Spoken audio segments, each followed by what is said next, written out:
IFM News. IFM News. IFM News. Lokal. Nagbaligi ti panakaibunong ti Paoay, babayan ti pinangindaulo ni Mayor Sheila Galano ti counterpart a pundo ti local government unit para iti sweldo dagiti beneficiaryo, babayan iti special program for the employment of students when Spes.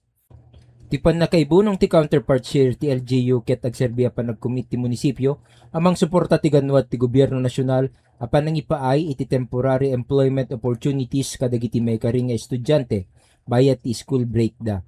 Babaen iti daytoy a programa dagiti makipasayat nga estudyante ket nakagunod iti napateka padas ti trabaho bayat ang nakagunod damet ti pinansyal a tulong tapno makatulong amang suporta kadagiti kasapulan da ti edukasyon.